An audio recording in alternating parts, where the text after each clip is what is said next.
Hi there! Welcome to my channel. I'm Jeanette with Vivo Vintage Designs. Before we get started with today's video, I just want to share some information with you. All the products used in this video are now linked in the description box for those of you who know how to find the description box, but I'm also pinning it in the comment section to make it easier for you to find. If you have any questions about any of the products or techniques you see me use in this video, leave it in the comment section. I'll always get back to you. And please don't forget to like, comment, or consider subscribing. Your interaction with my channel is so helpful. It lets YouTube know that you're enjoying my content and it makes my videos available to more viewers. It's a really nice way to show your support and I really do appreciate it. All right, now let's get started.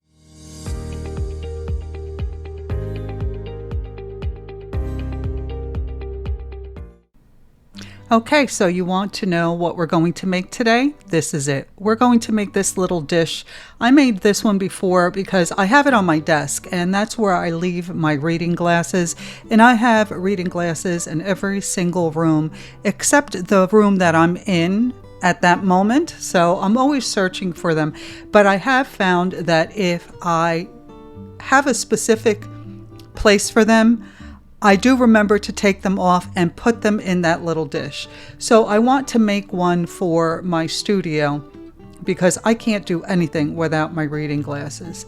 So for today's project, I'm going to use this tub of Crayola air dry clay. Now, when I first bought this clay, I did not like it. It was too wet and very difficult to work with. It stuck to everything, but over time it's dried out a little bit and it's a little easier to work with. And it's a 5-pound tub, so I am going to use it. But you can use also the DOS air dry clay.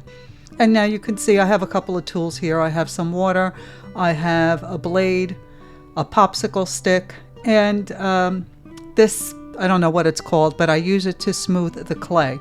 But if you don't have these tools, you can use a credit card, and these little wooden clay tools that I have, you can use a popsicle stick instead, or you can just use your hands. I also have some stamps that I am going to press into the clay to make it look like this one, because I really do like this look. Now, the first one that I made, I used some coffee grounds in it. I mixed that with the clay. Again, the first one was made with DOS air dry clay, so it was a lot easier to work with. I am not going to be adding coffee grinds or grounds to this one. And for some reason, I cannot find my rolling pin. Ever since I moved all my art supplies from upstairs, while I was recovering, I had a lot of art supplies upstairs so I could continue to create videos and paint. And ever since I moved things back downstairs to my studio, I can't find half of the things I have. So I am going to use a tube of caulk for this for this tray. So the first thing you want to do with your clay is you want to knead it. You want to make sure that you knead it very well so that you remove any air pockets. And then you're going to roll it. I usually have a piece of parchment paper underneath, but again, I can't find that either. Maybe it's in the kitchen where it belongs. So once I've rolled out the clay to the size that I want, I'm going to use that blade to cut it out. Now, if you don't have a blade, you can use a pointy toothpick. Anything that's pointy you can use, because if it comes out with the edges not being very smooth, you can simply wet your finger and run it across the edge and smooth it out. And you can see that this tray is not perfect. I like that earthy, organic look, so I'm not trying to make this perfect. I want it to look like the first one I made. So I took the clay that I removed from the sides and I rolled out 2 snakes. And I'm going to use that to create the sides of this dish. And once you roll them out and get them to the thickness that you want, you don't want them to be too thin. You want them to be a little bit thicker than you think, because you're going to have to smooth that snake into the base of the tray. And to do this, I like to score the edge where I'm going to put down that snake. I'm just using that blade. You can use a toothpick if you want. And then I'm going to dampen my finger and I'm going to run it across that edge. And that helps make it stick. Now, there are a lot of people, and I've done this too, where they take some of the clay and they mix it with water and they make slip out of it, and that really helps it adhere as well. But I didn't find that necessary for this. It's just a simple little side to a tray. So I'm going to lay it on there and make sure I get it exactly where I want it, but I'm only going to do half at a time. I think that makes it easier for me. I could have made it all the way around, but I chose not to. And once I get to the length I want, I'm going to cut off the excess, and let's add the second side. Now I'm going to take this tool and I'm going to smooth the side of the tray to the bottom of the tray. And again, you can use a popsicle stick, you can use a butter knife to do this. You don't have to have these tools. And I'm just pressing the top of that snake into the clay, or rather the base of the dish. And I'm going to go around and do that. I'm going to do that all the way around is what I'm trying to say.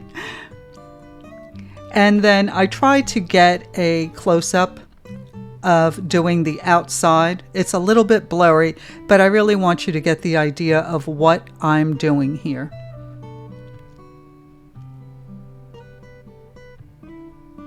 Okay, so you can see here that I'm using my finger to keep the side of that little snake from rolling into the inside of the dish, but I'm using that wooden tool to smooth and blend those two pieces of clay together like you see there.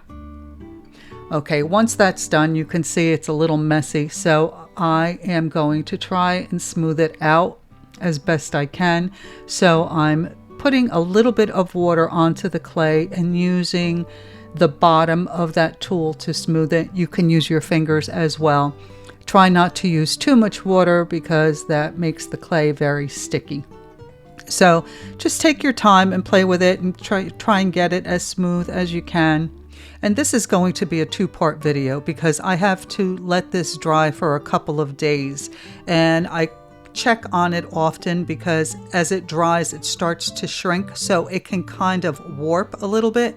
So I check on it a couple of times in the drying process to make sure that it's still laying flat. Okay, so now I've smoothed it as much as I want to, and I have these stamps that I'm going to press into the clay. And if you don't have stamps, you don't have to do this. I just like the way it looks, and I happen to have the stamps. You can use a toothpick or something, and you can score a name or whatever you want in it if you want to do anything, or you can just leave it plain. And now that I've stamped my leaves into the tray, I'm using a wet toothbrush, what am I saying? A wet brush with a little bit, just a little bit of water, not too wet, and I'm just smoothing out any rough edges that I have. All right, so now we have to let this dry. Be sure to come back for part 2. I will share the rest of the process with you. Thanks for watching, and I'll see you soon.